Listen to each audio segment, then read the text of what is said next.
Thank you all for coming to our presentation today. My name is Brian Aguilar. I'm the Deputy Director for the Center for California Studies. I'm the Director of the Executive Fellows Program. Welcome to our 2019 Visiting Scholar presentation. California as a nation-state, innovative or inevitable. Briefly, we've had the Visiting Scholar Program now for about 7 years, and we routinely bring in professors from throughout the state and a few other states like external as well to bring in and to share their research that we feel is pertinent not only to California as a whole, but to the mission of the Center for California Studies, which is to bridge academia and government in service of strengthening California's democracy. This Visiting Scholar Program is generously supported by the Don and Beverly Birth Fund. Dr. Donald Birth was a president of Sacramento State University for 18 years and was fundamental in the formation of not only the Center for California Studies, but in the stewardship of the Capital Fellows programs, which we host. With that, just some housekeeping items for sure. As for those who arrived already, there's lunch to the side. We have trash cans in the back. There are restrooms immediately to the outside of the doors to your right and to your left that are gender neutral. We'll have our presentation, a short break to throw away trash and stretch a little bit, and then we'll have our panelists come up after that as well. We're going to have a little bit of Q&A after the end of Alison's presentation this morning. But with that, I want to make sure that we get on to our presentation. So our visiting scholar for 2019 is Dr. Alison Holmes. Dr. Holmes is an associate professor in the Department of Political Science at Humboldt State University for over 8 years. While having been born and raised in Oklahoma, Dr. Holmes has done extensive work in the UK in British politics, successfully holding several positions with the Liberal Democrat Party, including General Election Coordinator and National Campaign Manager. Dr. Holmes has also served as the Deputy Head of Corporate Communication Strategy for the BBC and helped launch BBC News 24 and BBC Online.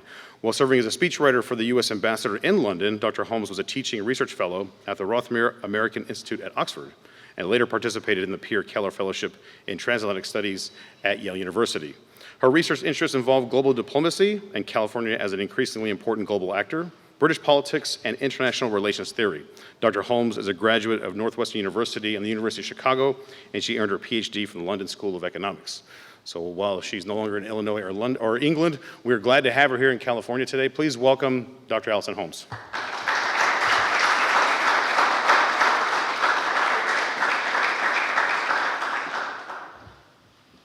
Hello. See if I can find where to put my water that it won't fall. See how that works.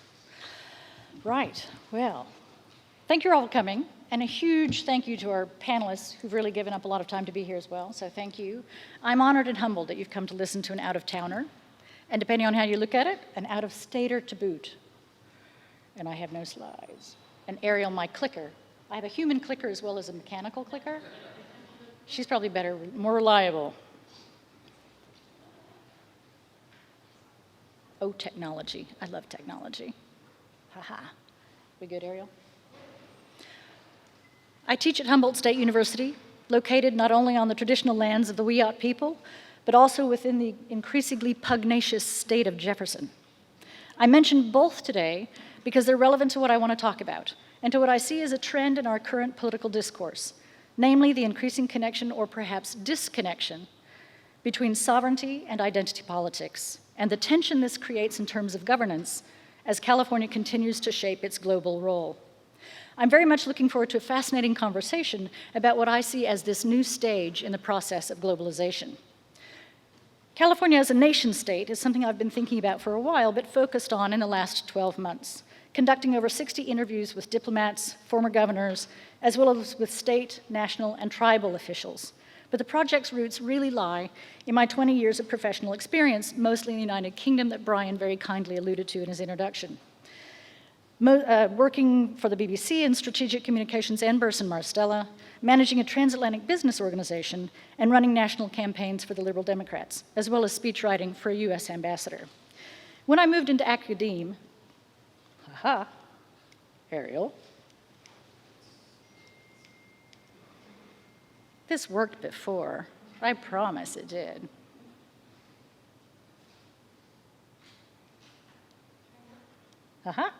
When I moved into academic thinks, it seemed natural to bring those worlds together by studying diplomacy, an institution that predates the oldest forms of formal politics as facilitator of the communication of power.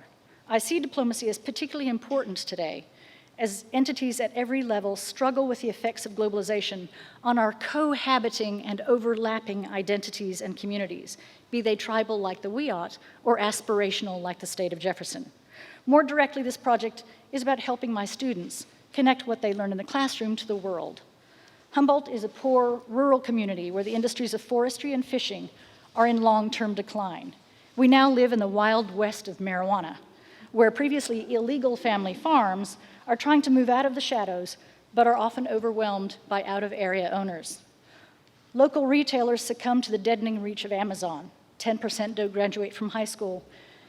And the Yurok tribe, also local to Humboldt and one of the largest in the state, has declared a state of emergency in terms of suicide. Humboldt overall has one of the highest suicide rates, and elementary children arrive in school with one of the highest adverse childhood experiences, or ACEs scores, in California. I see Governor Newsom's economic development team has announced a new initiative called Regions Rise Together, designed to address the disparity between the wealthy coast and disadvantaged inland areas. I just hope they remember there's more to the coast than Marin. As someone who studies international relations theory and teaches international studies, I'm fascinated by the attraction people have to what they understand to be sovereignty and how they use such claims as the basis for local and identity politics. But as an educator and a community member, I'm concerned about the divisiveness such fragmentation could create, and I worry that Humboldt is a little too proud of being the lost coast or behind the redwood curtain, privileging what they perceive to be the local over the global, to the point of seeking to disconnect from rather than engage with the world outside. And yet, as a relentlessly optimistic pragmatist, I believe that a holistic, integrated, and what I call a truly global approach could help mitigate these dangers and be the foundation of California's future. Those are the academic, philosophical, and normative reasons I'm trying to understand California's increasingly international profile. But the title of my talk is a little more academic, so first I will talk about California as a nation-state, and second I'll talk about whether this approach is a funky California innovation or a phenomenon that was somehow inevitable as the next stage of globalization. I know you're busy people, so I will give you the typically academic answer to the title question up front. It's a bit of both. That we are becoming more international looks inevitable. How we go about this process has plenty of potential to be innovative, but that is not a given and could equally turn into far less desirable adjectives. I'll conclude by offering some ideas about how we might avoid that outcome. When Governor Davis called California a nation-state at a lunch for Mexican President Zedillo in 1999, relatively few people noticed. When Governor Schwarzenegger called California a nation-state, some people rolled their eyes that the governator was putting on airs and graces. As it happens, both governors, Republican and Democrat, correctly identified a trend that has only become more pronounced. 20 years on, people are again talking about California as a nation-state, but we still haven't really worked out what it means.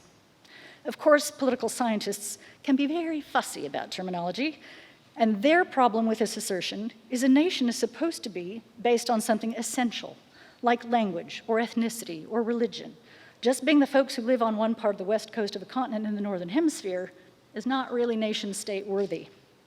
Still, and to call on the party of California, or to use Governor Newsom's language, a California for all, is to assert a special kind of nation, one that is peculiarly American, a nation that is self-created and rooted in one of the most basic of all American myths, a melting pot with boundless ability to create unity from diversity. According to the Public Policy Institute of California, 27% of the state's population are foreign-born, more than double the national average. Personally, I'm another Okie who came to California relatively recently, but as the daughter of a geologist, I also bring a slightly different sense of what constitutes a long time. So I would like to pose the potentially contentious assertion that 100% of Californians are foreign in some sense. It depends on how far back you go. For the last, call it 13,000 years, a mere pittance for a geologist, people from every point on the compass have left poor hunting, disaster, disease and hunger, poverty and oppression, genocide, jihad, and plain old-fashioned wars of religion to be in this place. Moreover, once they arrived, every group, every people, every nation without exception has jostled, fought, and killed for territory and power in the pursuit of survival and their own vision of prosperity and progress. So I would argue that every person living in the state today has a share and a stake in this long view of time, because we live with the legacy, the benefits, and the wounds of our shared and very global story every day. Yet what we see as we enter this era of post-sovereign globalization is a politics of local identity in place that has jumped a level to reach the global stage. An emerging characteristic of globality, therefore, seems to be a simultaneity of the local and the global, and a leveraging of levels as each group pushes their own agenda up or down to make gains along this increasingly interconnected system. Looking around the world, we can see this kind of politics is volatile and can be as violent as it is transformative. As such, it holds perils as well as opportunities for governance in California. As mentioned, over the past 12 months, I've conducted interviews here in Sacramento and in San Francisco, Los Angeles, New York, and Washington, including contacts with Governors Wilson, Schwarzenegger, and Brown, and I attended the Global Climate Change Summit last September as a journalist and the United Nations Indigenous Peoples Forum in New York in April as an observer. Without exception, every conversation has been fascinating as diplomats, state and city officials, national organizations representing cities, counties, and development organizations talked about how all these entities, foreign and domestic, are engaged in a new and global conversation in and with California. What I've learned is that in California, what we academics call subnational diplomacy, or an even fancier term, ParaDiplomacy, is vital and vibrant, though still chaotic and often unfocused. California makes an excellent case study for what I call the vertical axis of diplomacy, and the sovereignties that exist within and above our state.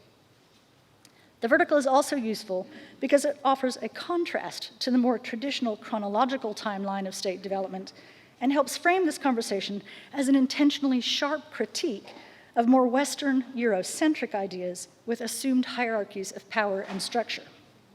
Scholars have struggled with the impact of globalization on the state and diplomacy and offered terms such as networked, multi-level, multi-layered, or even polycentric diplomacy to explain the outcome. Others have grappled with the question of how California connects to the world. Abe Lowenthal and Mark Baldassare span the academic policy divide, and both have called on California to embrace its global potential.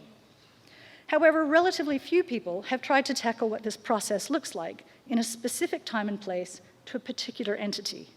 So I decided to try and take a local global look out my own front door and examine the way globalization affects California's diplomacy.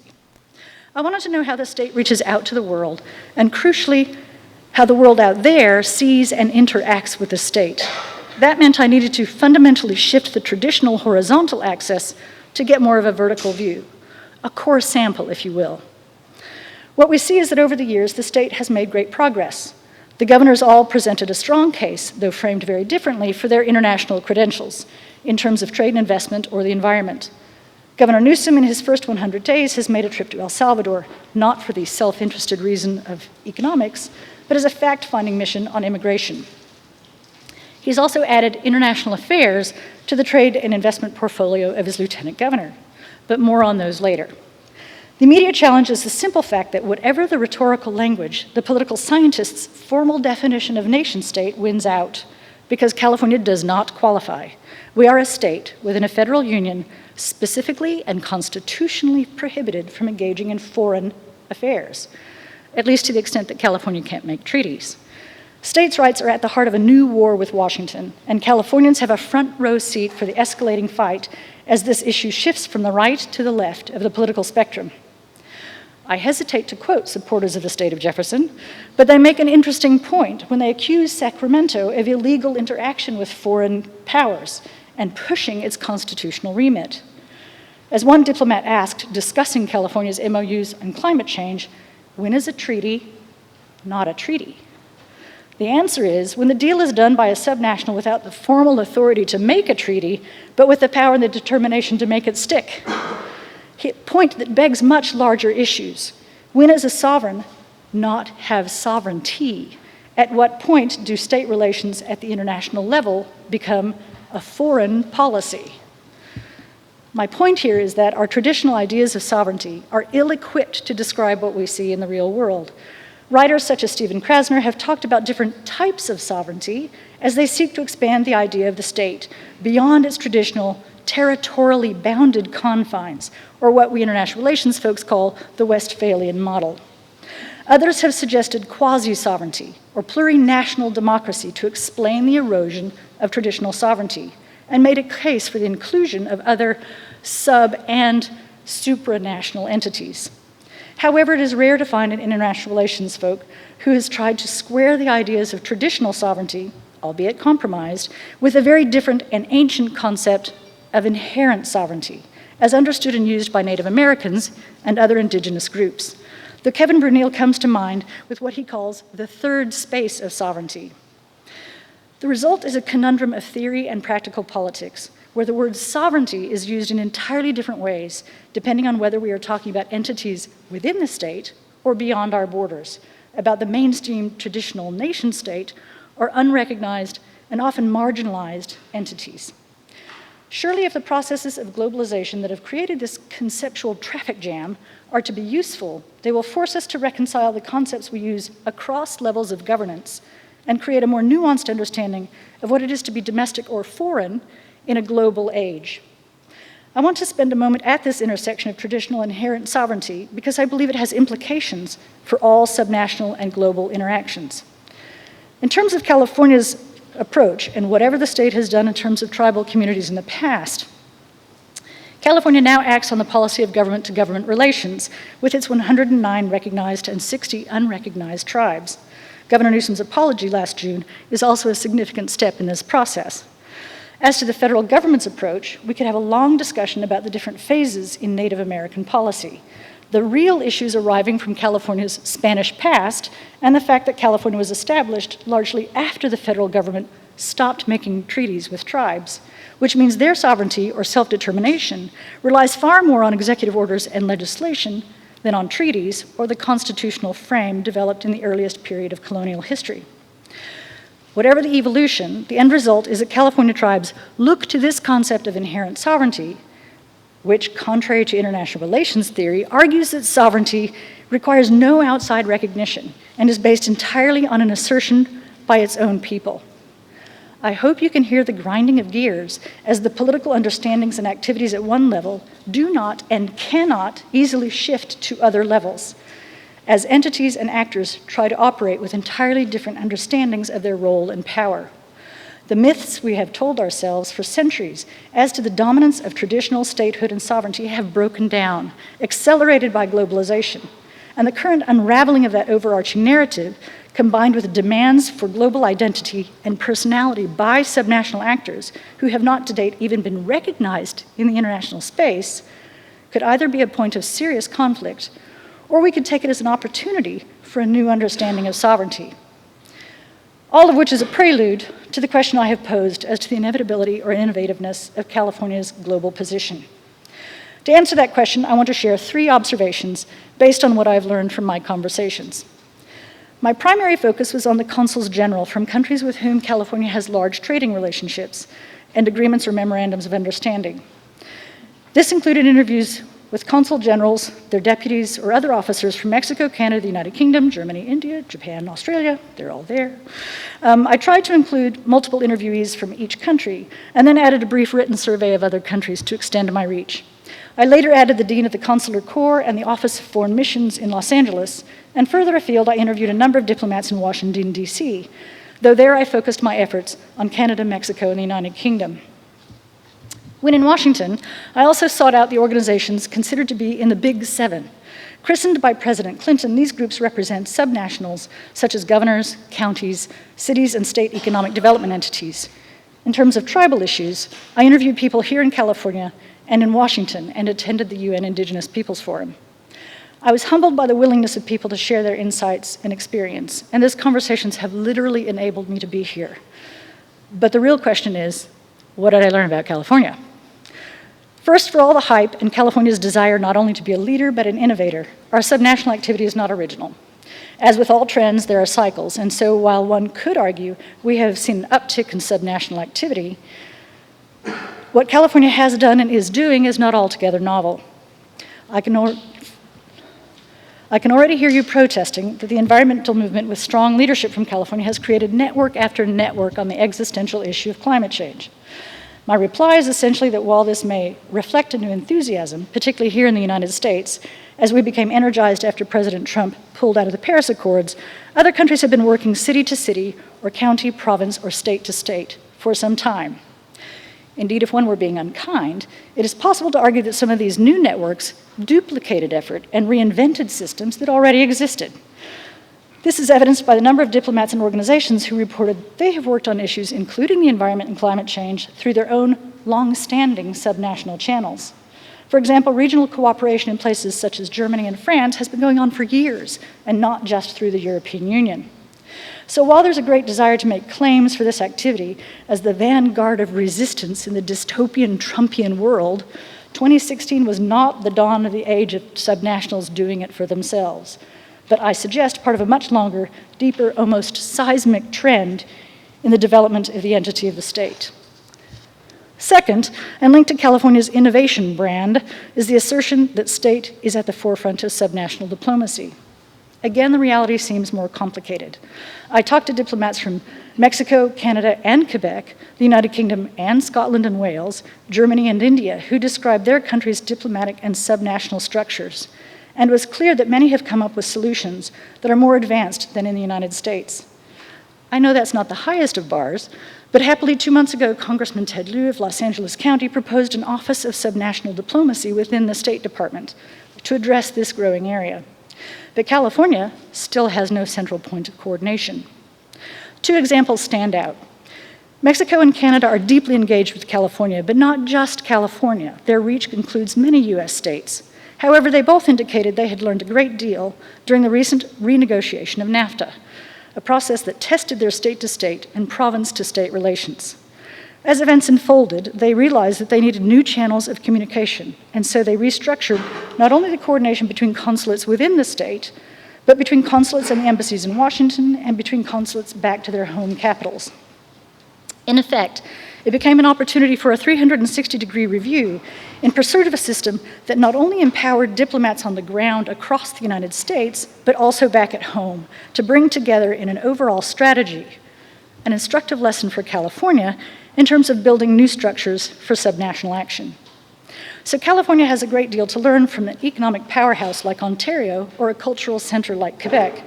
Perhaps there's even more to learn from countries like Wales and Scotland, which are currently evolving their subnational identities, with the blessing but not always without challenge from the center. Michael Keating has suggested that the United Kingdom is now the most plurinational democracy in the world, though I am sure India would point to the fact they are, and I quote, unshackling their domestic states to enable them to act more freely on the international stage.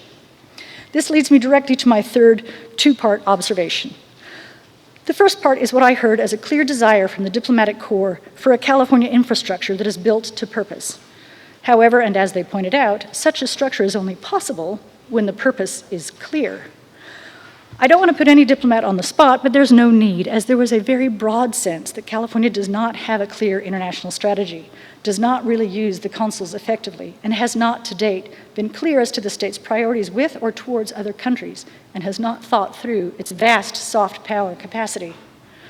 Practically speaking, I repeatedly heard there was not enough resource or support for international activities, either at home or abroad, and while the efforts, particularly of Governor Brown's office at the time, were warmly welcomed and praised on the issue of sustainability, many felt there was not enough delegation of responsibility or senior staff to deal with ongoing relationship building or the protocol demands.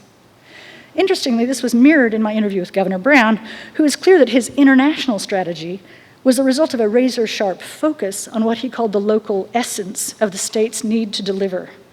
To invert the old adage, think global, act local, he was all about deliver local, get global help. This leads me to my final observation and a question, both related to strategy. As the fifth largest economy, California has enough clout to take positions with the same credibility as countries generally called middle powers, such as Canada or perhaps a post-Brexit UK.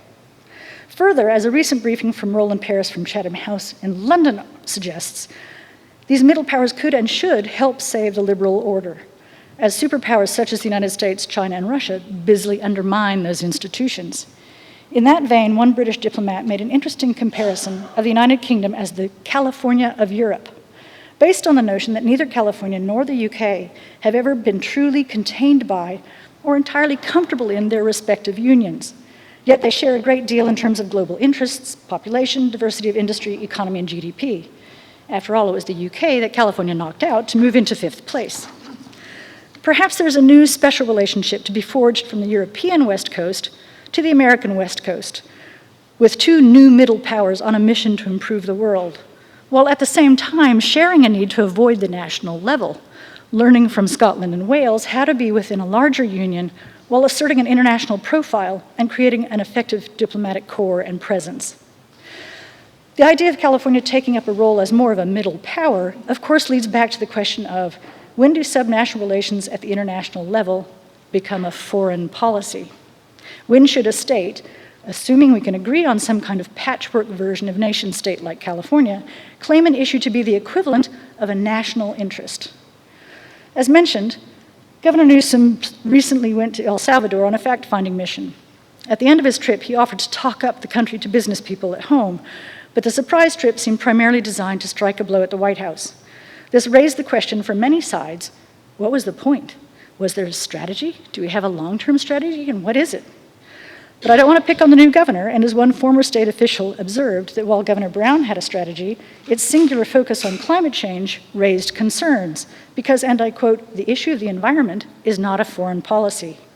And they felt using one issue as the defining test could put California in a weaker position on other issues. There are very real limits on California's ability to head off in a new policy direction on the international stage. But the surge of international activity testifies there's much to be gained by connecting different actors at different levels in pursuit of specific targets and goals. It's my argument that a truly global approach would make those connections clear within an overt strategy and should be supported with a permanent infrastructure.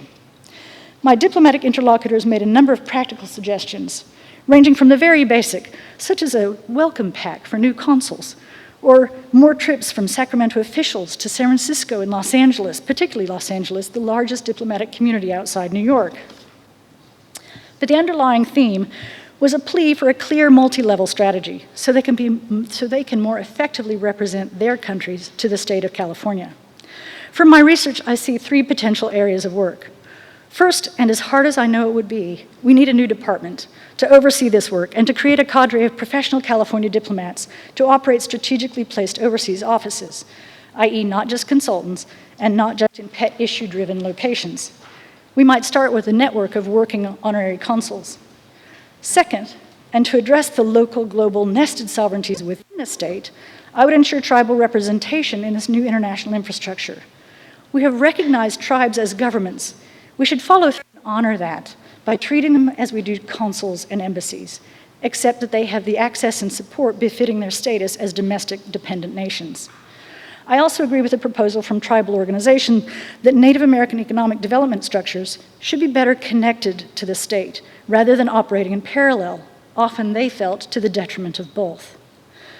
Our economic futures are as relentlessly connected as our checkered histories, and it's time we align them for mutual benefit. Third, and going further along our vertical axis, to be more global is to embrace the simultaneity of levels, and so it must also mean being more local to include cities and counties. The National League of Cities would like to see a federal level agency for municipalities. This seems unlikely in the current climate, but if California wants to be truly innovative, they should recognize and help manage the growing international activity at these levels. Los Angeles has a relatively new deputy mayor of international affairs. San Francisco now hosts full ambassadors tasked with representing issues to Silicon Valley. And San Diego has created a shared economic zone with Mexico. There is talk of reopening the trade office in Mexico City, and GoBiz has expanded their international affairs team. All exciting initiatives, but I suggest we also need a little old-fashioned hierarchy to ensure that the many faces of California are coordinated and supported by a state infrastructure. That said, an infrastructure means little if it doesn't have a strategy that understands that to be global is not merely an economic trade or investment task, but an attitude and overall approach that not only links but intertwines the economic with the political and the cultural, the local and the global. The goal must be to represent the interests and issues of all of California to domestic and foreign sovereigns while delegating authority to the level best equipped to address a given issue. Globalization has enabled a single person on Facebook to participate in an international campaign. Tribes around the world join together to lobby the United Nations and demand that national governments create implementation mechanisms for the UN Declaration. Counties and cities share best practice that results in policies, particularly on climate change. Every level is engaging with every other level. We are all connected.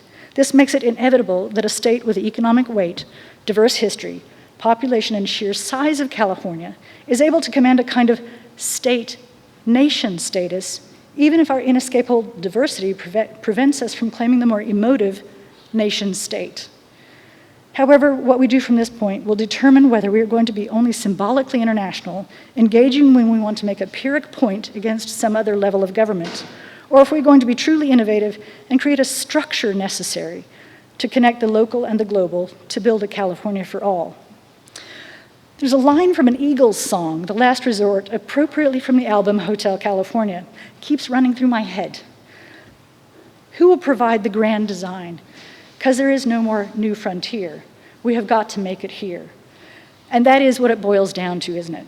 Becoming a truly global California is more important than some academic question.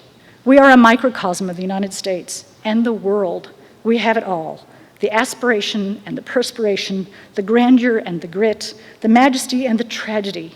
Melting pot, tossed salad, mosaic, whatever you want to call it, our truest connection is our diversity, and global is the only identity that is big enough to capture who we are and who we can be.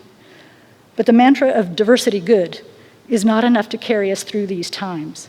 To be successful, we require a strong vertical connection of respect, understanding, and discipline along that entire axis between all the different levels, all our sovereigns in every community.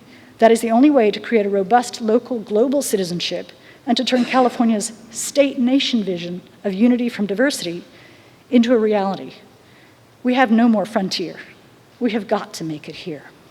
Thank you.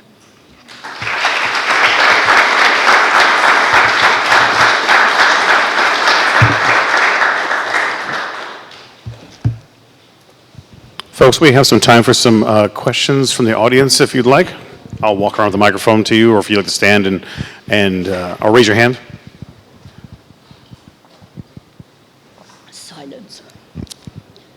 Good. Oh, good.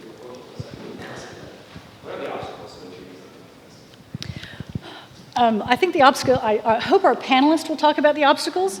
The first one I can tell you that would be the most obvious obstacle is lack of political will.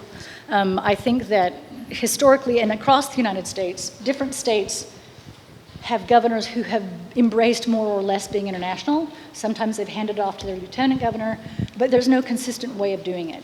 And I think that one of the biggest obstacles is California's really big, but I think that there are lots of other countries and other states to learn from.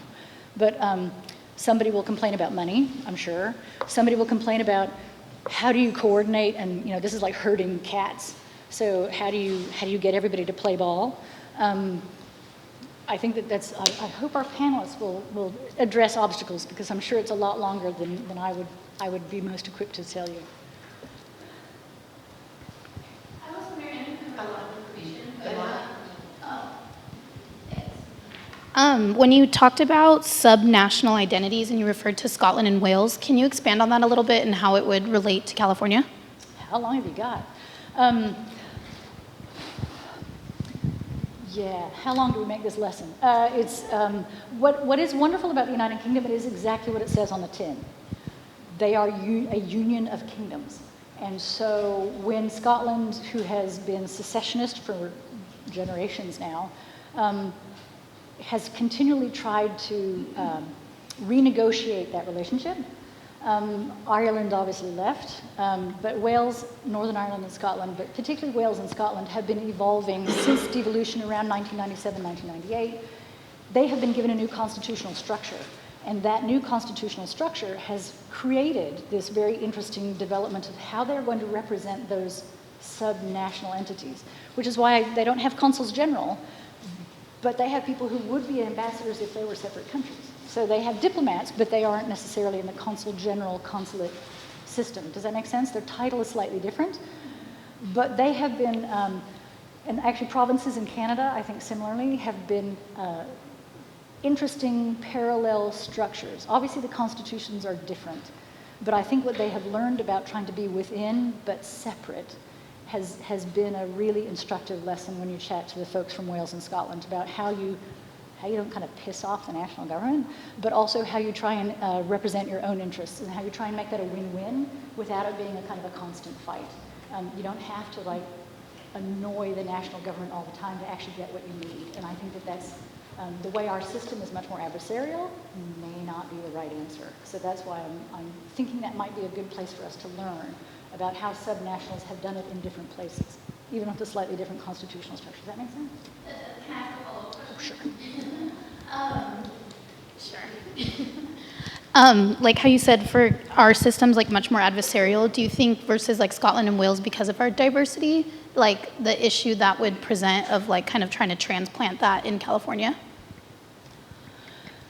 it's a good question. I think Alison, I'm sorry, would you mind speaking into the sorry. microphone? Thank It's you. just that light's so bright. You can take it out. I'm if you just want. happy to get away from the light.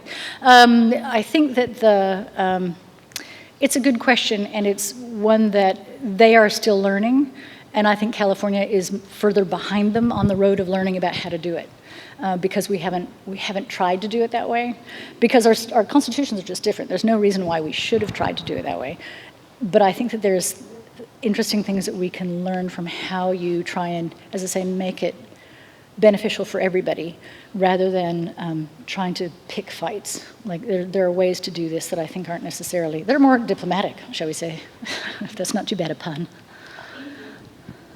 Over here. Several years ago, just before his death, Ben Barber wrote a book entitled What Would It Be Like or If the Mayors Ruled the World? And he followed it up just before his death with the discussion that you mentioned of their cooperation on global warming. Actually, it's gone quite far, their cooperation, and sociologists have identified world cities as a geographic force in the world. What would your plan do with this new reality? It's really an old reality back to the nation, or to the city-state, that seems to be evolving in the growth of world cities and their cooperation. Several points. City diplomacy in my field is a super sexy topic right now. I haven't been pursuing it myself, but I do know the area of research that you are referring to that has grown a lot in recent times, not least because of global cities, which makes sense, right? Cities, mayors are directly on the ground with the issues, delivering for people, and they see the implications of rising tides or pollution or whatever, and they have to deal with it immediately. It's not sort of remote either from the state or the nation-state level. I think the problem is, I'm from Humboldt County. Bully for you on your state nation, your city-state. I'm out in the sticks, folks. So they don't cover everybody. We're not in a world where that will cover other people. And so I think the state, as we understand it right now, the California level of state is a great place that's small enough but big enough to actually have some kind of ability to muster some of this coordination and these forces. I think the problem of living through great change is you got to live through the great change. And even if the nation state as we understand it is about to implode, and that may be. We had it long before we had the nation state. There were other ways that we governed the world, city-states being one of them. So I have no notion that somehow the nation state is so precious we must preserve it at all costs. But you still have to live through the fact that while the nation state blows up, there's a whole bunch of mess that happens in that wake. And so I think that, particularly as California is so large, finding a way to help coordinate those different levels might be an excellent place for us to try and focus our attention. Sure, we could let San Francisco and Los Angeles and all the other global cities, London, Paris, whatever, go off on their merry way, but that won't help Humboldt County. So I fear for what that ends up. It didn't end well last time we had city-states, I'm just saying. It didn't work out so great. So I think trying to find what evolves, and this is one of my big themes, is what does global actually mean? Saying post-global or post-constructivist or post-anything just means it came after that phase. And I think that we have to work out what we want to build that phase to look like instead of just keep saying, well, it's post-state politics. It's like, okay, well, what is that going to look like for us? Does that make sense? Thank you. That segues into my question, kind of. I spend a lot of time in what I call the state of Jefferson. And, that includes central and parts of Southern Oregon and stuff. So in your research or these conversations, did you look at the idea of nation states or the Pacific Northwest or neighboring Southwest or nation region, or not just California, but something more like a trend, or would that come up? If it blows up, it all blows up. Well, it's I didn't do that specifically, but I guess what my field does is subnational diplomacy is different from what they call ParaDiplomacy. Technically, here's a technical term for you. Subnational is just anything below the national, but ParaDiplomacy often has the implication of being secessionist. So for example, Scotland and Quebec would be ParaDiplomacy, or even proto-diplomacy. They actually want to be a separate nation state. I don't think California is yet a proto-diplomatic actor. I think we are a subnational actor. I think the state of Jefferson, apart from being a joke in Humboldt, is trying to break away within the nation-state structure that we have, but they want to be a separate state. And I think that's because the interests, they have a point, the rural interests of that part of the world are not well represented. And I think that it's a tragedy, and I think that the state of Jefferson are part of that identification of that tragedy. And I think you get more of that. That's why I think this has a huge potential for being incredibly divisive. And that's what the sovereignty, the fact, sovereignty is all over their website. And what's fascinating to me is like, these are people from the backwoods of Oregon who are like, sovereignty, I want sovereignty. That's a very weird academic word to be calling down as your reason, your basis of existence. And I think we don't pay attention to that at our peril, because the fragmentation that can create is dangerous. For a very diverse state like California, that identity sovereign type politics is kind of blowing up our country. And I think we really have to understand what that could do to us if we don't understand how to be diverse and unified. And I think the state of Jefferson is what you get. And I think that's dangerous. I was just reading the ethnic studies mandatory education. It's about to, the response is this week. From my point of view, I'm not sure that's the right answer. I don't think that's necessarily going to solve what I'm talking about. I would say intercultural communication. I teach international studies, right? It's like these cultures came from somewhere. Like we're trying to divorce it in the United States as if they didn't actually come from another country. You can't teach it as if it just sprang out of the ground in California or Texas or Arizona. They actually came from another part of the world. And I think that to not understand that, to put it in ethnic studies as if it's somehow the American experience is so unique and special is wrong. I think it's very American-centric in a way that I don't think helps us be more global. I think that the global answer to that initiative is to say you need intercultural communication and world history and world understanding. You don't need to go deeper into divisiveness. That's my political pitch for the day. Folks, we're going to transition to our panel discussion in about 10 minutes. So we're going to take a break, but until then, please give Dr. Alison Holmes a round of applause. Folks, we're going to begin again with our panel discussion element of our presentation today. Some introductions for our panel today. To the far right over there is Douglas Smurr. Douglas Smurr is of counsel in the commercial litigation, business transactions, banking and finance, international and government regulatory administrative law practice groups at Gordon & Rees. For over 25 years, he's been practicing international business. He's a practicing international business attorney with a diverse litigation and transaction practice based in the U.S., Latin America, and Europe. Besides his vast business litigation and transaction work, his practice also focuses on structuring complex multi-party corporate and joint venture business entities, NAFTA, trademarks and copyrights, appellate matters, and diplomatic law. Since 2008, Mr. Smurr has maintained an active cannabis practice and currently represents the largest cannabis entity in the U.S. and represents clients in various states in the hemp, medicinal, and adult use sectors. He has served in the administration of then Governor Gray Davis as the Managing Director of the Americas for the California Office of Trade and Investment in Mexico City. In this capacity, he promoted and protected the interests of California throughout Mexico, Central America, and South America. Additionally, he has served as a professor teaching Introduction to International Business at Georgetown and UCLA. Mr. Smurr holds a BA in International Relations from UC Davis, a JD with an emphasis in international trade and business transactions from McGeorge School of Law, and an MA in the Global Masters of Arts programs from the Fletcher School of Law and Diplomacy at Tufts University. Let's give him a round of applause.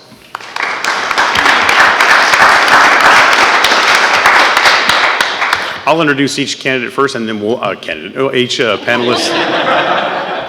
They're all voting for you. Vote for their attention, right? And then we'll go into discussion afterwards. To his left is Anka Lee. Anka Lee has 15 years of experience working at the intersection of international politics and strategy, business, and media. Currently advising California Assembly Speaker Anthony Rendon on global affairs. He is helping to position California to lead on key issues of local and global significance. Prior, he was a senior director at Albright Stonebridge Group, a Washington, D.C.-based global strategy firm where he advised former Secretary of State Madeleine Albright, former National Security Advisor Samuel Berger, and former Secretary of Commerce Carlos Gutierrez on developments in East Asia. His work in international affairs includes stints as an intelligence analyst, studying the security dynamics in the Asia-Pacific for the U.S. military, as a congressional staffer advising members on human rights and the rule of law issues in China, and as a journalist covering democratic movements and politics in Asia. Before working in foreign affairs, Mr. Lee was a political reporter in California and served as a legislative aide at the California legislature. He is a graduate of UC Berkeley and Harvard University and is a fellow and former co-lead of the Asia Expert Group at the Truman National Security Project. Anka Lee.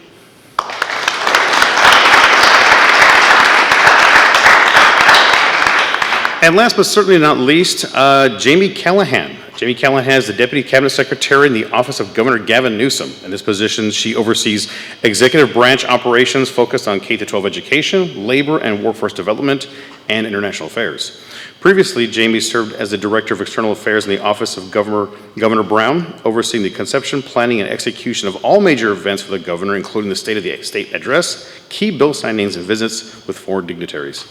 She also directed the governor's international portfolio. She helped to devise and strengthen several of Brown's signature climate initiatives, including the Under 2 Coalition and the U.S. Climate Alliance, and served as Chief Executive Officer of the Global Climate Action Summit, which brought several thousand people to San Francisco over 3 days in September 2018 to spur climate leadership around the world.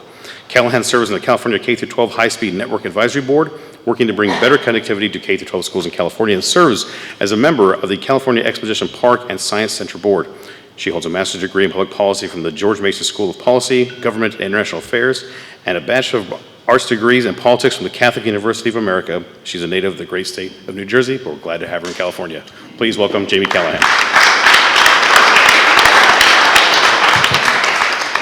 So we'll start with a response from our panelists, their insight into this topic, as well as their reflections on Dr. Holmes' research, and we'll start with Douglas. Douglas. Oh, and there's a microphone there for you to use too. All right. Well, thank you, Brian, and I want to thank everyone for being here this afternoon. I'm going to speak to the maybe portion of Alison's presentation when she was talking about, is California going to be innovative? And as Alison was alluding to, California is at a critical juncture if it wishes to create an international agency. The question is, will California take advantage of this golden opportunity that is before it? Last week, I prepared my remarks for today, and I thought I was all ready to go. Then yesterday, something happened forcing me to rewrite everything. 15 years ago today, I authored an article entitled California Adrift Internationally, Resetting Course for the 21st Century, that chronicled the complicated 45-year history of California's past international programs, discussing what worked and what did not, attempting to understand why at the end of 2003, California zeroed out the entire cabinet-level technology, trade, and commerce agency that employed nearly 400 individuals containing 120 programs, including all 12 of its foreign offices. My findings were that two very strong undercurrents caused the implosion of the Technology, Trade, and Commerce Agency. One, that public funds should not be used to promote international programs. And two, what really concerned me was the belief that California did not need an international presence. Upon reviewing the work done by Alison and talking to her over the phone regarding her research, we both sadly concluded that in the intervening 15 years, not much had really changed, that California was lurching along without a coordinated, strategically oriented program, and that these two undercurrents were still holding sway over California, though efforts of change were gaining steam. But we are in Sacramento, and we are in the last few days of the legislative session, where anything can and does happen, right? So just before going to bed at 12:30 a.m. on Monday night, Tuesday morning, boom, I get this email notification from the California legislature advising me that SB 738, Ben Hueso's bill to establish an office in Mexico, had just been amended. To me, there were two very important changes made to SB 738. So needless to say, I did not go to bed until, well, sometime later that morning. Number one, for the first time since the last century, a bill was now proposing the use of public funds to establish an international office. So this was big. The amended version of SB 738 would also use private sector funds. Obviously, the devil will be in the details between the ratio of public versus private funding, because in my opinion, to make such an undertaking sustainable, at least 90% of the funds need to come from the general fund, that is public funds. For if the percentage is less than 90%, using private monies to fund government activities leads to serious conflicts of interest and creates problems. But at the same time, such an office needs access to private funds, because state law prohibits the use of public funds to host events such like the event we are enjoying today. Second, as amended, SB 738 allows the director of GoBiz to create an advisory board to provide guidance and develop a strategy to the success of the program. This is crucial because an advisory board will allow all of the key stakeholders to talk to one another, something they can't always do during the legislative process. So this will give everyone the time and the space to work together in creating a coordinated and strategic program that can distinguish California for years to come. Just to give you an idea of the stakeholders, including, among others, would be the governor's office, the lieutenant governor's office, GoBiz, the Senate, the Speaker's office, the California Chamber of Commerce, the University of California, La Casa de California in Mexico, the state universities, and the junior colleges of California, the California Department of Food and Agriculture, Cal EPA, Cal Energy Commission, Visit California, and of course you, the public. Historically, since the founding of the California Republic, California and Mexico have had a complicated and at times difficult relationship. Fortunately, however, over time, our shared bonds have grown stronger and the wise-hearted have prevailed. 20 years ago, Governor Davis and his Secretary of Foreign Affairs, Michael Flores, appointed me as director of the California office in Mexico City to repair the damage to the California-Mexico relationship caused by Governor Wilson and his infamous Proposition 187. Currently, Mexico is facing a similar threat, but today at a national level that emanates from Washington and the White House.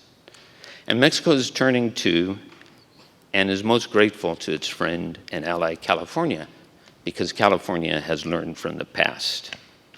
As the late great ex-state librarian emeritus Kevin Starr so correctly and eloquently stated, into California has come the human, racial, ethnic, linguistic, and cultural richness of the planet itself.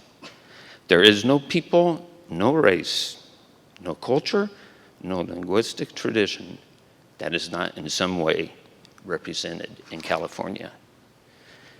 In the face of the constant tweets and language bombarding us from Washington, D.C., Governor Newsom has been a beacon of wise-heartedness by proudly declaring, "We celebrate our diversity and embrace the future." And in a fitting quote that he made to New York Magazine back in October of 2018, he said, "What makes us great? At our best, we celebrate our diversity. As California, we really are a nation state."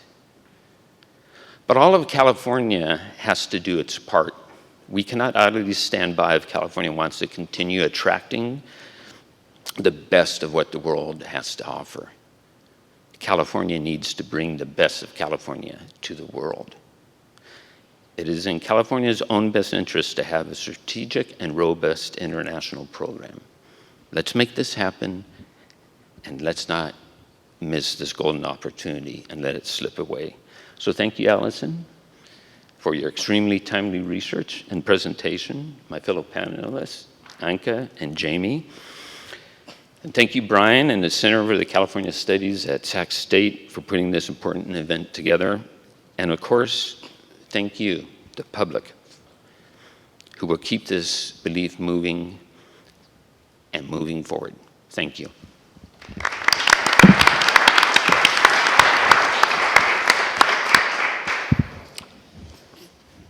Thank you very much, Doug and Alison. Thank you so much for inviting me, and also to Brian for putting this together. This is a very important conversation. I do think this is the time to have it, including even you hear themes of these discussions in our current presidential debate. There is no shortage of governors and mayors running for the highest office. So the idea and the theme of subnational engagement at the global level is certainly right ahead of us.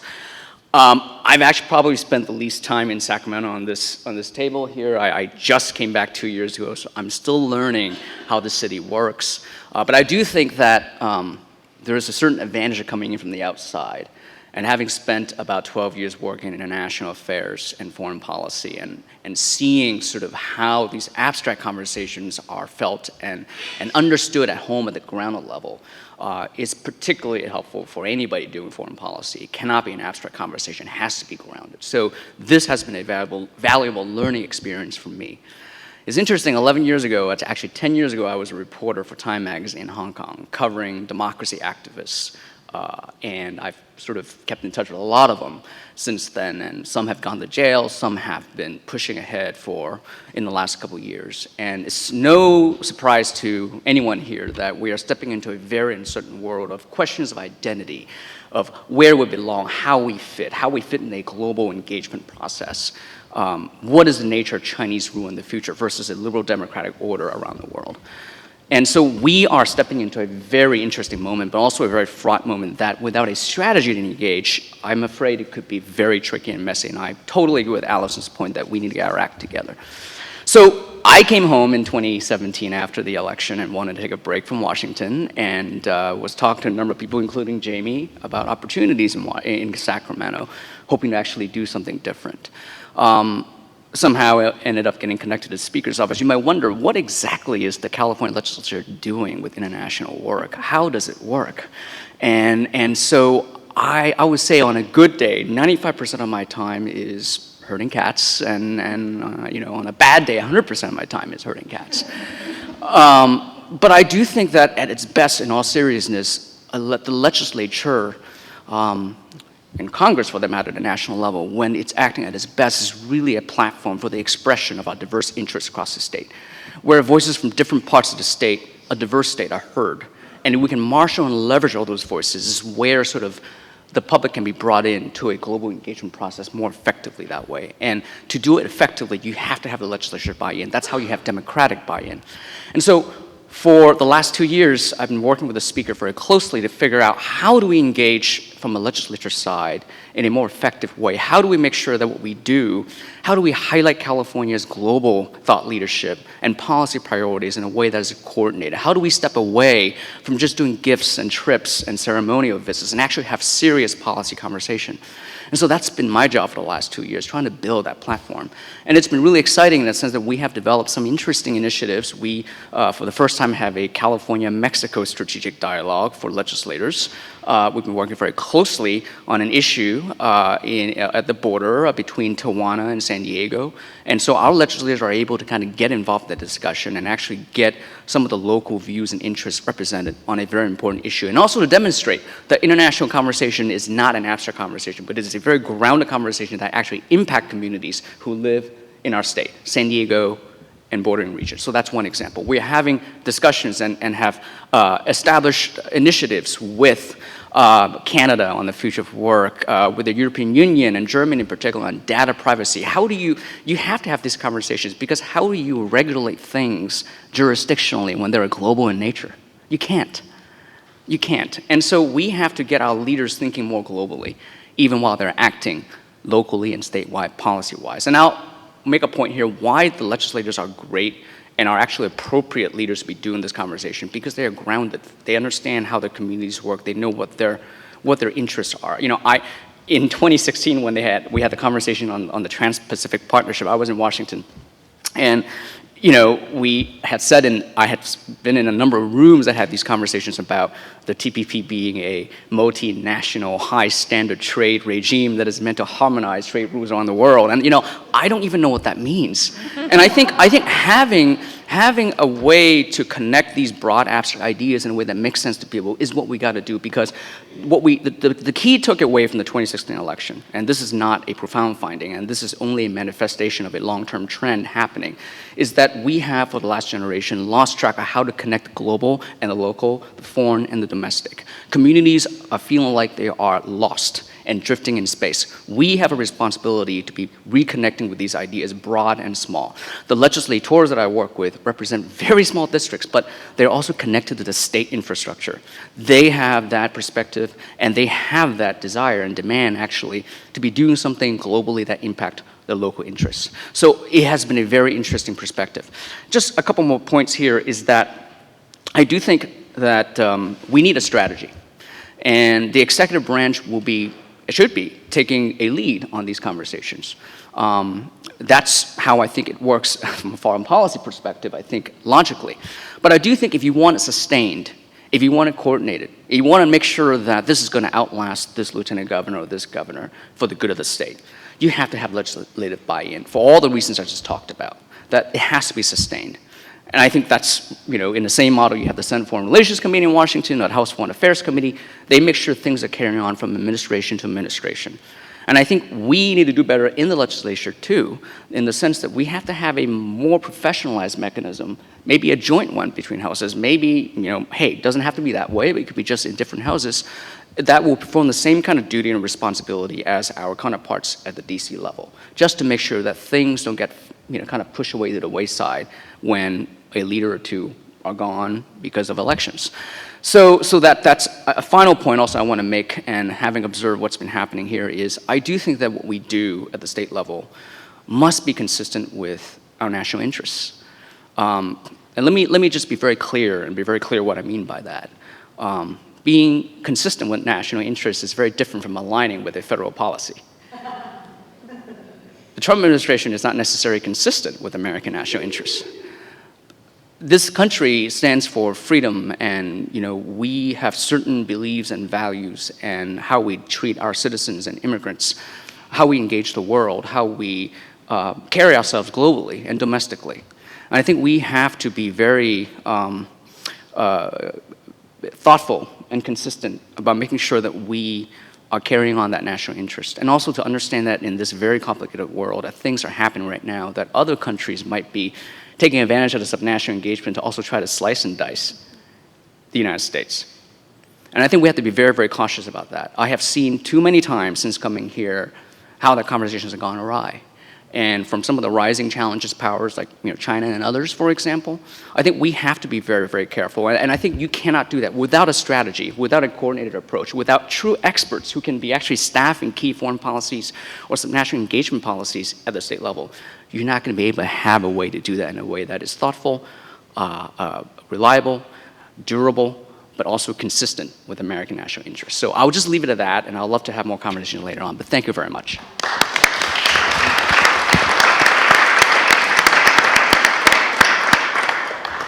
Thank you. I'm happy to be sharing the stage with everyone here, folks that I've worked with for a while now, and someone I spent the better part of last year dodging because I was so busy and didn't have a chance to talk to her. But I'm very happy that we can share the stage today.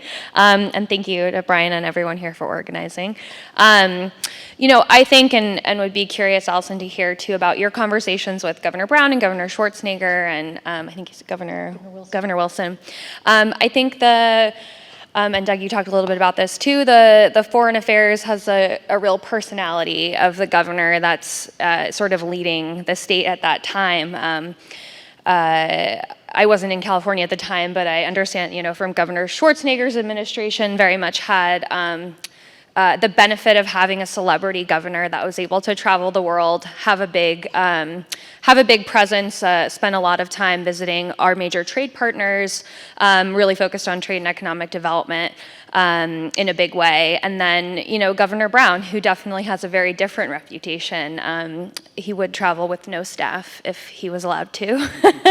And I think, as mentioned earlier, really saw talking about climate change on the international stage as his role internationally, and seeing that that's an issue beyond California's borders and something that we have, we have only one planet and we need to protect it. And being that California is such a leader in that space, that was really what we were able to both politically and somewhat philosophically export around the world. I was fortunate to work for Governor Brown throughout his 2 terms, but also serve in this capacity as Director of External Affairs, both pre and post President Trump, which really changed a lot of what we did and how we engaged internationally.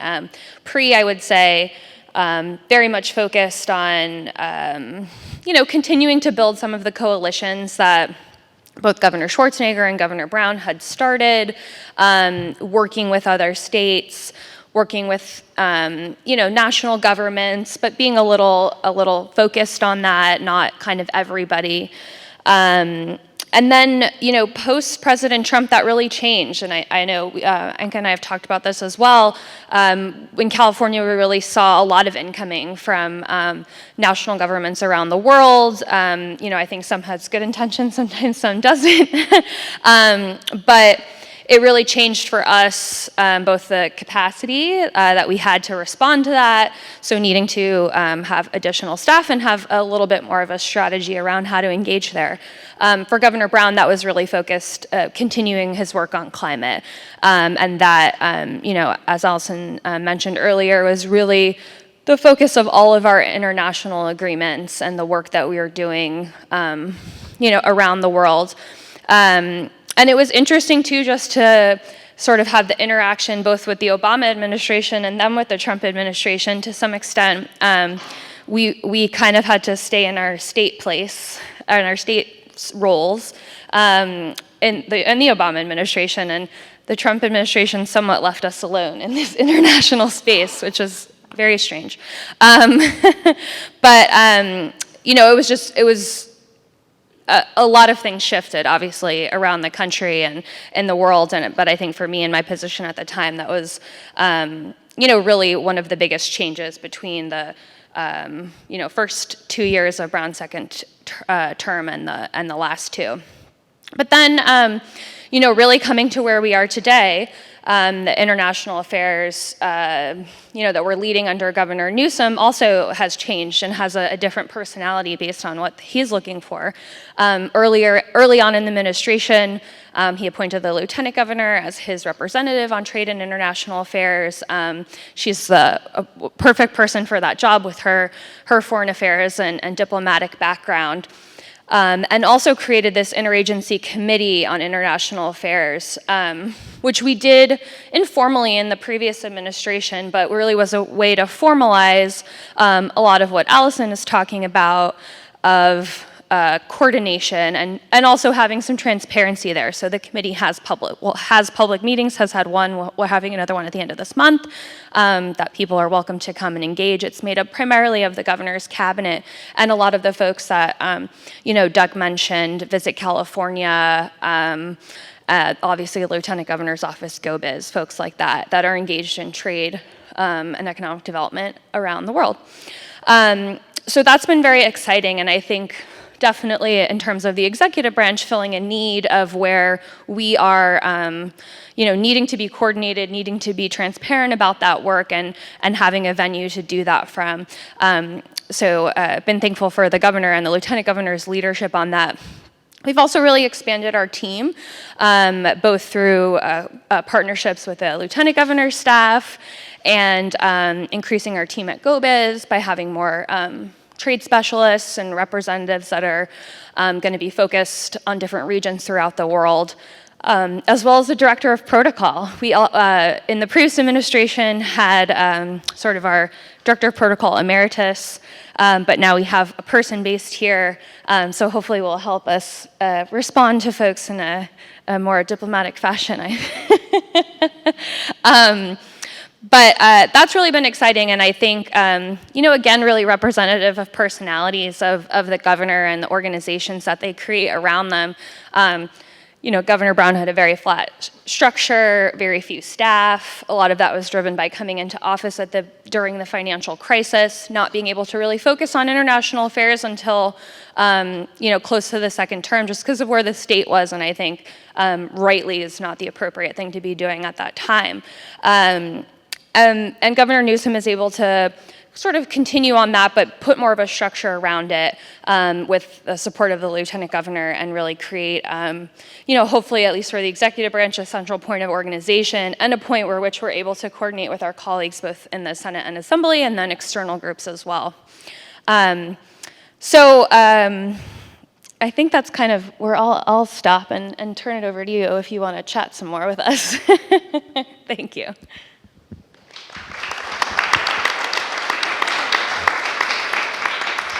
So Dr. Holmes, your thoughts on what has been shared by the panel?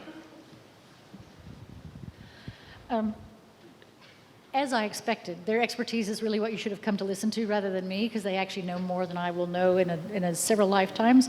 But I think that it's interesting to hear the. It's on. Great light. I think that it does reflect a sort of it is a good moment because everybody's sort of thinking about it and has been thinking about it. And so I'm pleased that this is something that's kind of bubbling around out there. Governor conversations was a sort of specific point I took away. They were all very different but interesting. I think that Governor Schwarzenegger, you alluded to his celebrity status.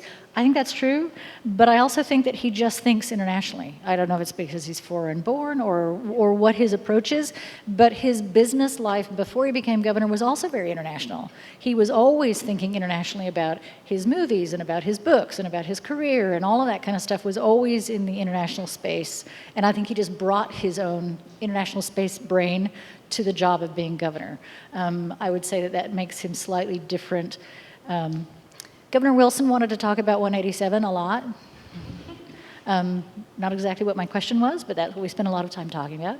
And it was interesting to me that he sounded very old-fashioned. He was absolutely determined to say that he was international and about business and trade, but he only talked about international as business and trade. And he was also very bilateral. He was very kind of Cold War. I don't know how to describe it except to say he was very, my relationship with the world is my California to X, California to Y. It didn't have the interconnectedness that I think when you hear a really more global politician talk, you actually hear how they see that all of these things, you don't just pull this string and that's going to somehow do one thing. If you really are global, you understand you pull that string and about 4,000 other things suddenly come attached to it. And I think that that's the sort of difference between a kind of an old-fashioned kind of international perspective versus a globally interconnected perspective. Governor Brown, I alluded to in my talk, which was, I guess for me, I went into it with my own prejudice, which is like, if you're environmental, like you're really global and connected and cosmopolitan, and that's not his take. And I was fascinated by just how locally minded his global perspective was. It's like, I am delivering for the people of California. That is my job. I deliver for the people of California. The fact I need California to help me deliver for the people of California is kind of it's not my goal to go engage with China. My goal is to deliver for the people of California. And it wasn't the sort of, I don't know, Jesuit, cosmopolitan, philosophical perspective I was sort of expecting.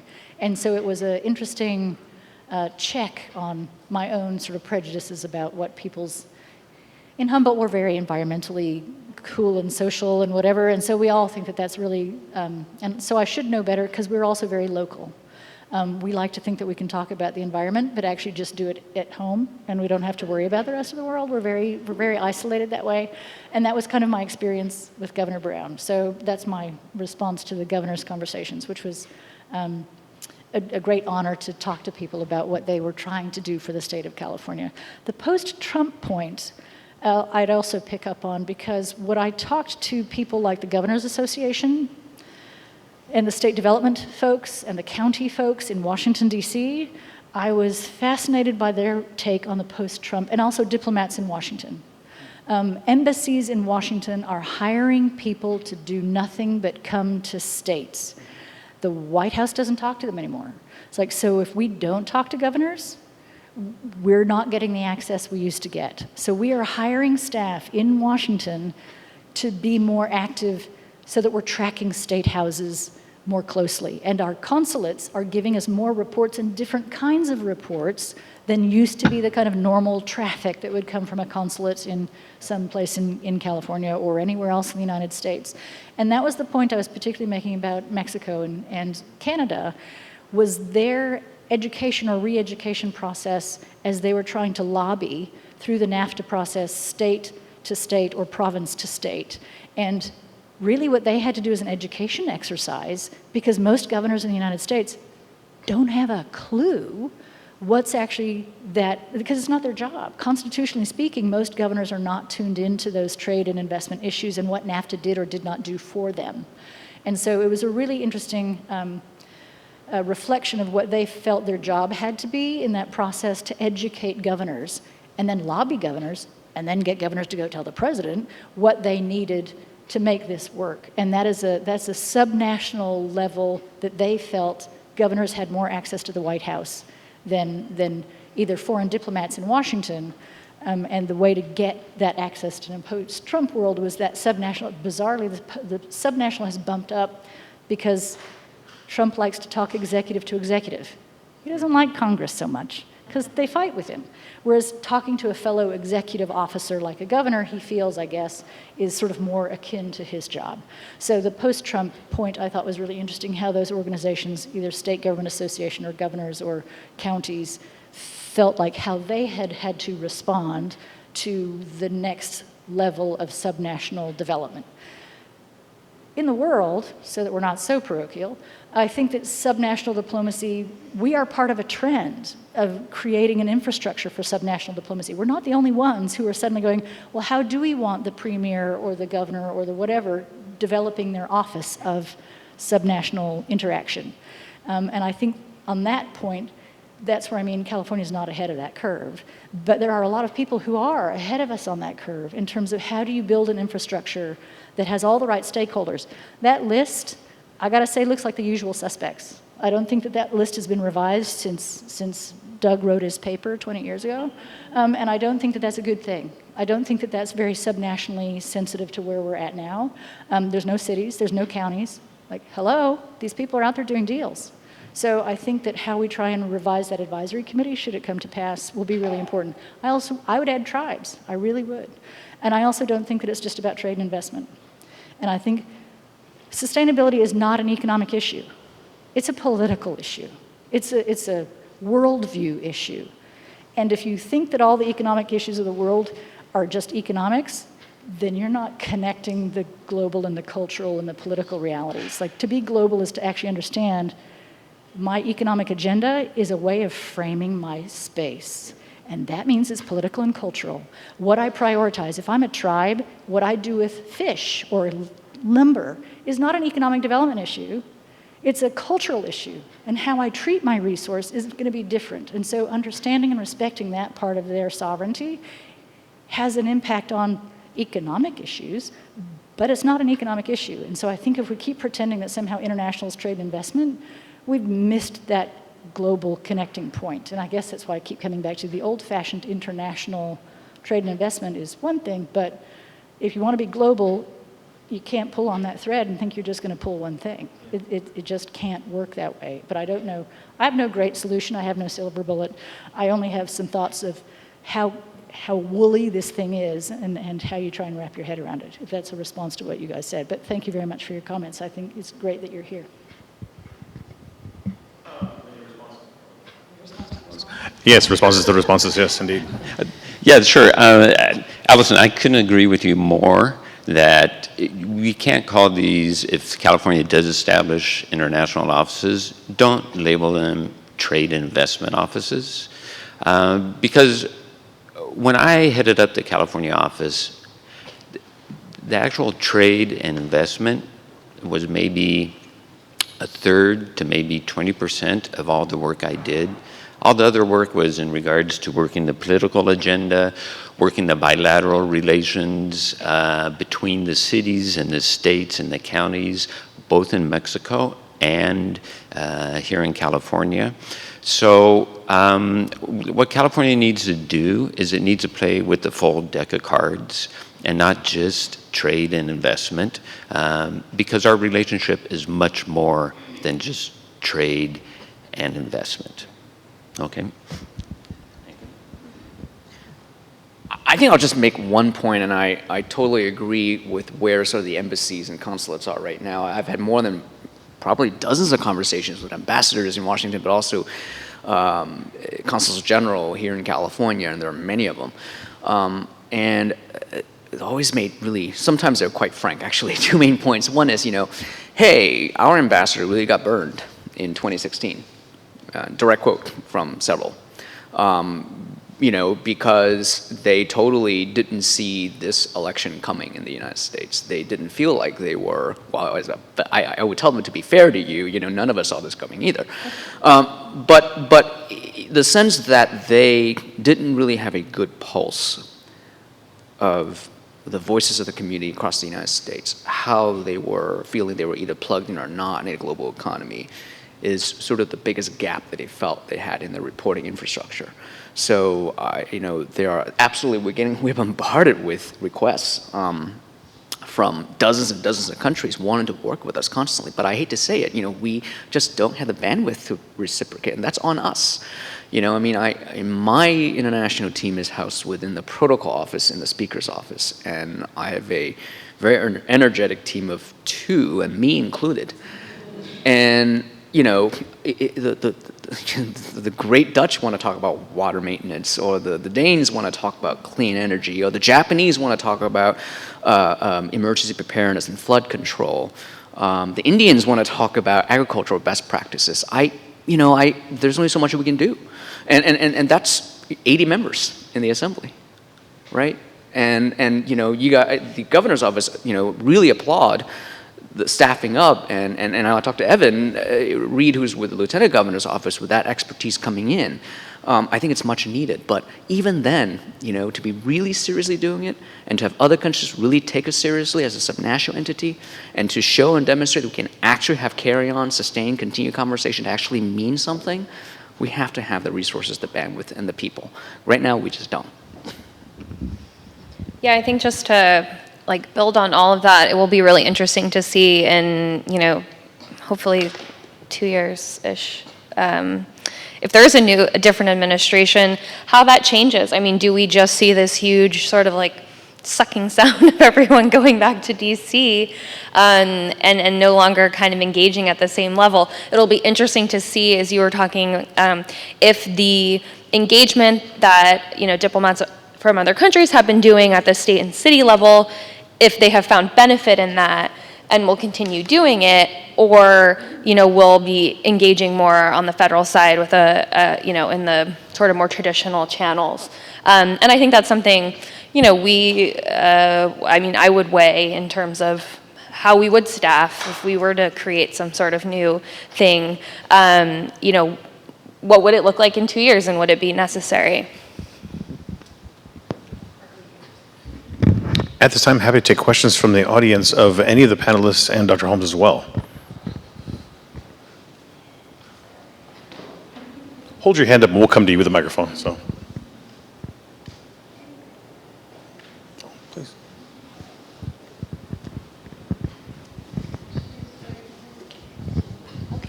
Hi. So I have a question. What are some of the sort of the constitutional limitations that California has in fully expressing its, I guess you would say, its desires to become a true nation-state player?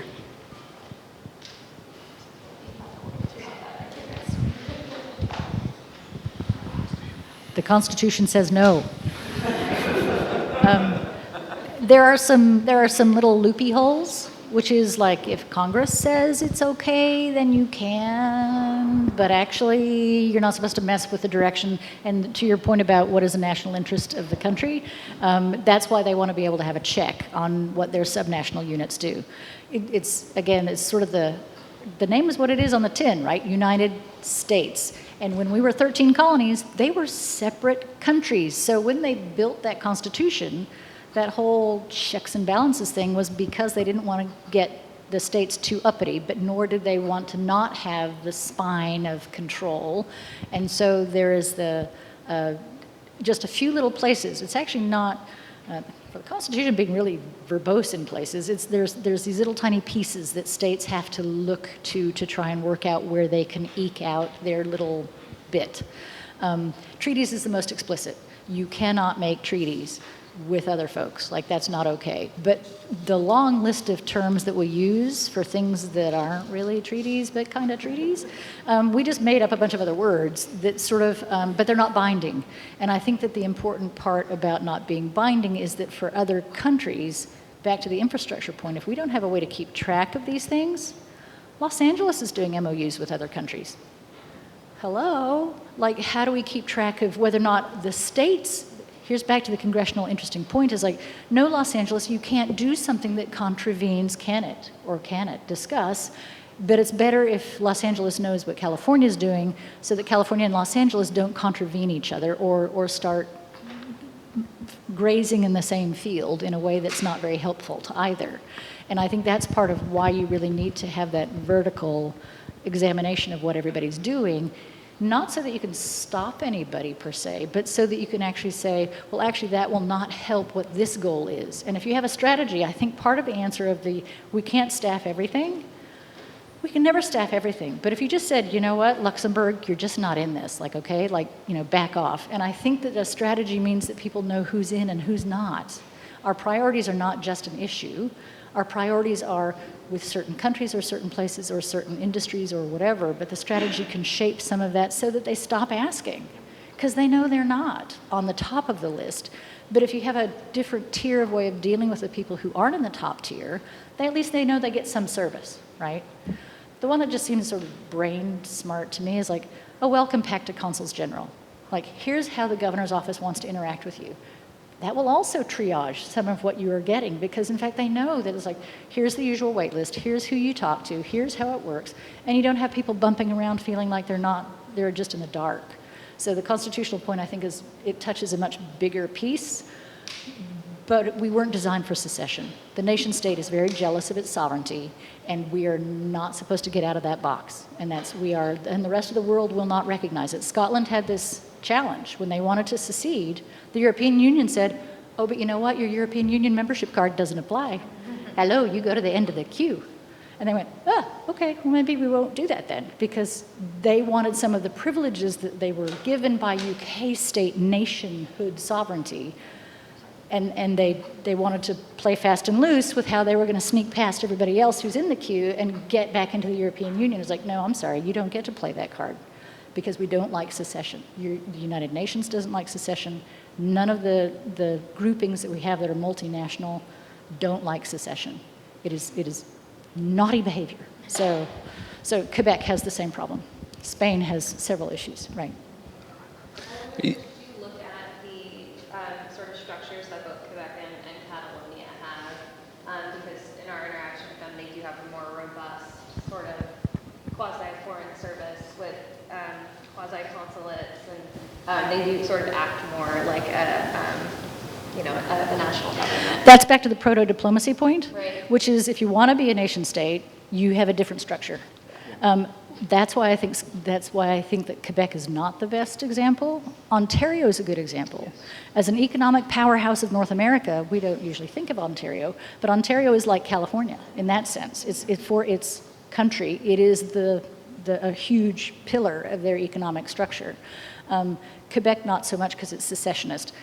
Scotland, maybe-ish, kind of, but it's also secessionist, and their diplomatic structure being built while they're pretending they're not secessionist anymore is going to be kind of interesting to see when that secessionist movement comes back yet again for another go. And I think Wales, therefore, might be more because they have no pretensions of secession. So I think, but they are creating a diplomatic corps. They are evolving towards having permanent diplomats who will be the Wales diplomat who then goes to the Bahamas or then goes to France or then goes to the United States. And I think that idea of a subnational diplomatic professional corps is an answer that may keep us under the subnational constitutional troublemaking radar, but it does mean that we actually have consistency, we have training, we have people who understand California, and I think honorary consuls are entirely legal for us. Honorary consuls are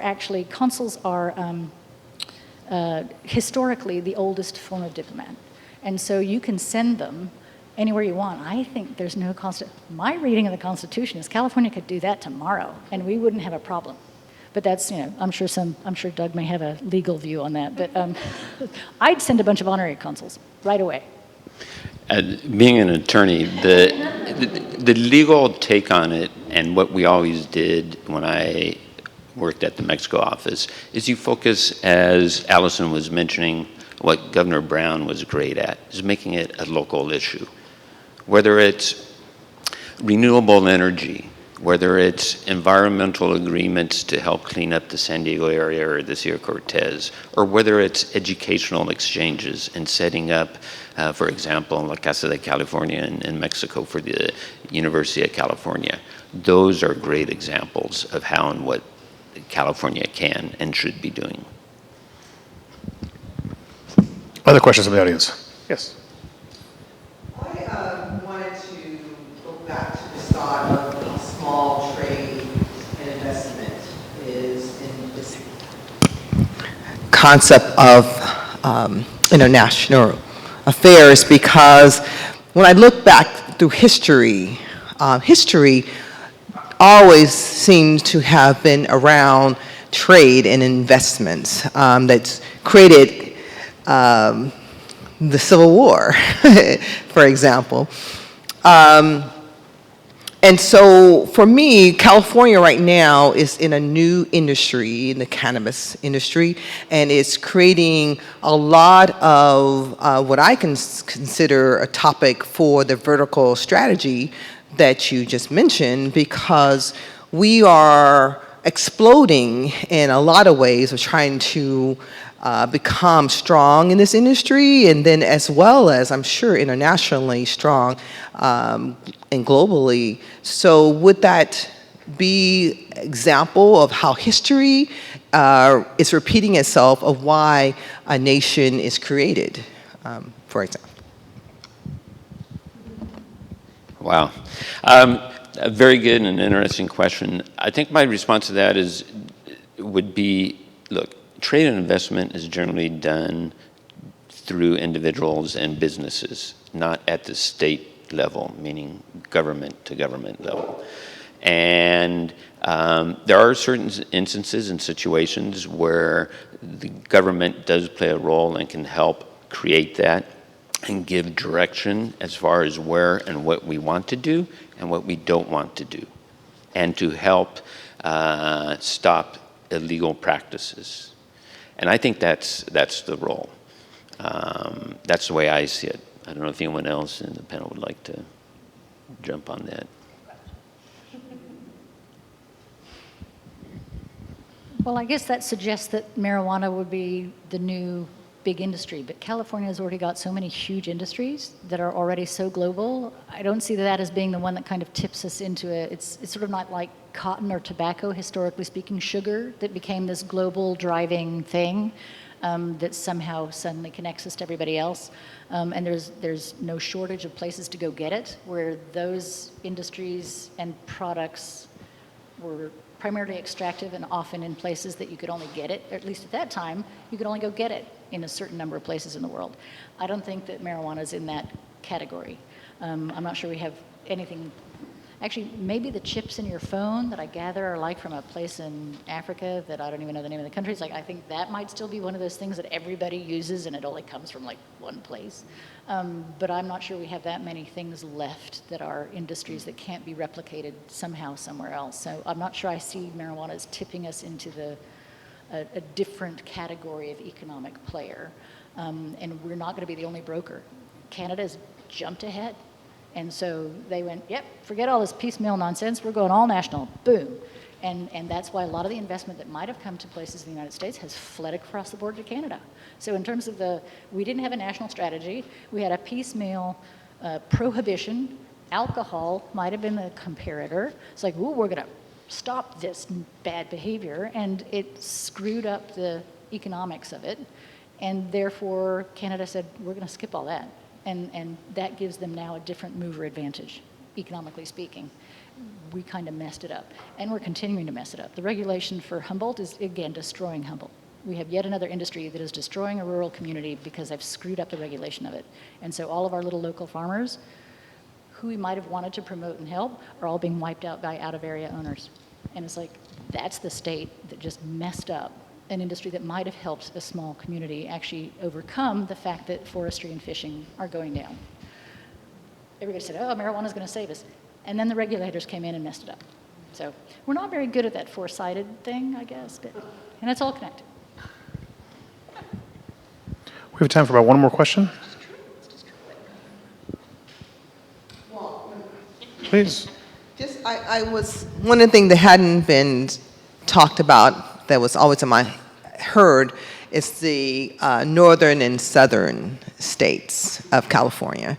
And so if it's harder to build one nation in California, but rather break it off, is that something that's another strategy, a possibility for discussion? Well, I don't mean to take over some steps from Jamie here, but Governor Newsom, one of the things he's focused on, and which I think, and I commend him greatly, is the disparity between the coastal California and inland California. Not just so much the north-south issue, but the coastal and the inland, because of the economic disparities that exist between the two. So I think that's another issue that should be addressed, and that this administration is working very adamantly on seeing how we can bring economic development to this area, to and including the governor's talk about, you know, the high-speed trail in going from Merced down to Bakersfield. So I don't know if there's anything else that either of you guys want to say about the north-south or the inland and coastal. There might have been some pressure for it, but I think now California is again the rest of them. So I don't think that anybody's thinking that the answer is, and apart from the state of Jefferson, they're still going to be doing the state of Jefferson. But I don't think that a lot of the initiatives that were about trying to break up California into different states have much traction in a post-Trump era. I sort of think that that kind of said, well, the devil you know, as opposed to breaking up into pieces where we would be more easily overrun. The coastal inland thing, as I alluded to, is like, yeah, that's true, except for Northern California, and we don't understand. Like, I get it, inland in the South, but that is a North-South issue, and so the disparity, we all ain't San Diego and San Francisco, we're not. And I think that the idea of how do you address economic disadvantage shouldn't have a geographic place to it. It should have a criteria base to it of where we have disparity and lack of opportunity. I was just reading a report about 92% of the population of the Klamath Basin, which is just further north of me, are hungry. And it's like, that's often a lot of tribes, but it's a lot of other very small rural communities in that, and you can see why the state of Jefferson has the feeling that they're not being heard. 92% of the population are hungry. This is California. So I think that fragmentation tension, the more you want to try and push on that, it will mean that people want to break away or feel as if they are not being heard. And I think that that's a dangerous place to kind of not try and say, actually, how do we try and make these things feel more connected, that we actually see and hear how they are interconnected. And I think that's a really important way of trying to define whatever the strategy is that the interconnectivity of it is, I would say, the most important piece. Moderator's discretion, I'm going to ask a question, just to be the last one. What kind of subnational activities or actions have been exercised by other states in our union that maybe we're not doing or that we could learn from as well? We're not the only state bordering another country, for sure, and we're not the only state that has a vested interest in our economic future tied into other nearby or other countries facing either ocean. Yeah, I think it's just so hard to compare California to other states just because of the sheer size. When, you know, we work, and I'm sure the legislature experiences this as well, when we work with other states, with the exception of like New York, Texas, maybe if we worked with them, but it's the staffing, the capacity is just not the same. Yeah. So what we have found in most of the coalitions that we're a part of is we have the expertise and the staffing to really support kind of the back office of that. You know, the political leadership is always sort of the same level, like governor to governor, but we do find we're kind of supporting more of the efforts with our, you know, with our staff, with our expertise, especially in the climate space. Just a little bit add to that. I think it's important to remind ourselves that we are one of 4 full-time legislatures in the whole country, right? So, you know, it's in the same way that Jamie talked about partnering, we have been working with other legislatures and sometimes, you know, offering our assistance in their engagement too. And I know CSG is here, CSG West. I mean, we work with them to partner with other legislators in other states. I think that's one thing we've done, and I do think California can be a resource for other states and cities. And mayors actually, interestingly, has been really active on this front, right? So, you know, the Ambassador Hachichian's office in LA has 7 people, I think. The New York Mayor's Office has a number of people staffing economic development. There's a network of mayors around the country looking at climate issues that are plugged in with global climate subnational initiatives. So I do think there are some great examples, and I think California certainly, we have the ideas, we have the demand and the urge, but I do think, back to the point of our whole conversation, is we need to back it up with the infrastructure, with the seriousness, with the strategy, knowing what we are, what we care about, and really empower our leaders in the legislature and also the executive branch to shine globally. So, Yeah, my comment would be this. Currently in Mexico, there are 23 states that have offices, that have representation in Mexico. California is not one of them. California does not have a representation, and that is what we need to change. So we need to close this loop of maybe and put a big, huge green check, yes. So that's, again, I want to thank Alison and Brian for hosting this, and thank all of you. Yeah. Folks, let's give our panel a round of applause.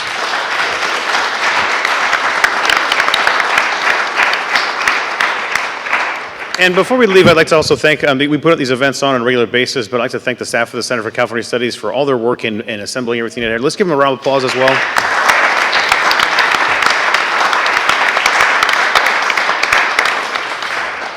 This event has been recorded and will be available for broadcast and rebroadcasting purposes to be able to see at a later date. If you'd like, we'll be sending it out to everyone who replied to our Eventbrite site as well, and it'll probably be on our website also. Please stay tuned and keep your eyes on this space. In October, beginning of October, we're going to have another speaker series related to, as the topic was brought up, cannabis in California. So until then, please stay cool. Thank you very much.